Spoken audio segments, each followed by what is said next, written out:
আসসালামু আলাইকুম রহমাতুল্লাহি ওবারকাতুহ।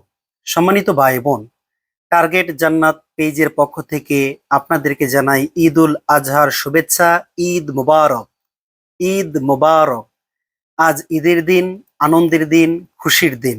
মহান আল্লাহ তাআলার কাছে কৃতজ্ঞতা প্রকাশ করার দিন। আমরা এই দিনে মহান রব্বুল আলামিনের আরো বেশি কৃতজ্ঞ বান্দা হব, কৃতজ্ঞ বান্দা হওয়ার চেষ্টা করব।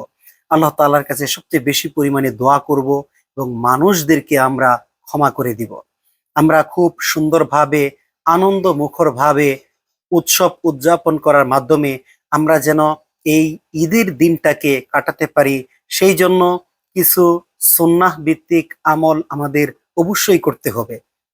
সম্মানিত ভাই বোন, আমাদেরকে মনে রাখতে হবে এই ঈদের দিনে আমরা যেন হারাম কোনো কাজে লিপ্ত হয়ে না যাই। শয়তানের ধোঁকায় অথবা নফসের কুমন্ত্রণায় আমরা যেন হারাম কোনো কাজে আনন্দ না খুঁজি। আমরা হালাল ভাবে ঈদ উদযাপন করব। এজন্য আমাকে আপনাকে কিছু সুন্নাহ সম্মত পদ্ধতি অনুসরণ করতে হবে। আর সেটা হলো, প্রতিদিনের মতো আমি আজ ঈদের দিন খুব ভোরে সকাল বেলা ঘুম থেকে ওঠার চেষ্টা করব। 5 ওয়াক্ত সলাত আমরা তো আদায় করি, ফজরের সলাত আমরা জামাতের সাথে আদায় করব।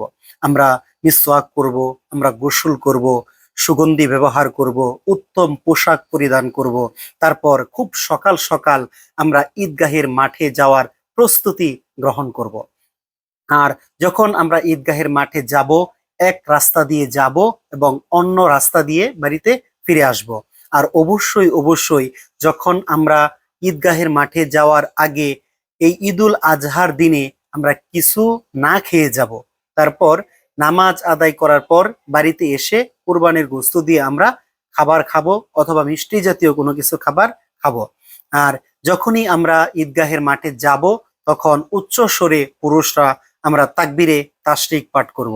তাকবীরে তাশরিক হলো আল্লাহু আকবার, আল্লাহু আকবার, লা ইলাহা ইল্লাল্লাহু, আল্লাহু আকবার, আল্লাহু আকবার, ওয়ালিল্লাহিল হামদ। এই তাকবীরে তাশরিক আমরা যাওয়ার সময়, আসার সময়, সব সময় আমরা পাঠ করব। 9 জিলহজ থেকে 13 জিলহজ পর্যন্ত আমরা এই তাকবীরে তাশরিক প্রত্যেক ফরজ সালাতের পর আমরা উচ্চ স্বরে পুরুষরা আদায় করব, আর নারীরা নিচু স্বরে আদায় করবে।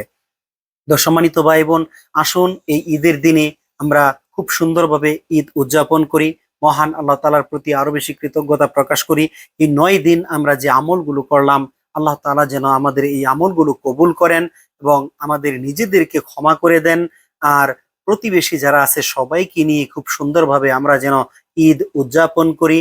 আর অন্যান্য যে কোনো মানুষের সাথে আমরা যেন কৃতজ্ঞতা প্রকাশ করি, তাদেরকে যেন আমরা এই দিনে ক্ষমা করে দেই উত্তম আচরণ করার মাধ্যমে, হাসি খুশি থাকার মাধ্যমে। আসুন আমরা ঈদ উদযাপন করি। আল্লাহ তাআলা এই ঈদের দিনে আমাদেরকে বারাকা দান করুন, আমাদের অন্তরে প্রশান্তি দান করুন। এই ঈদটাকে আমাদের জন্য আনন্দমুখর পরিবেশে তৈরি করুন। আল্লাহ তাআলা সেই তৌফিক দান করুন। আমিন ইয়া রব্বাল আলামিন।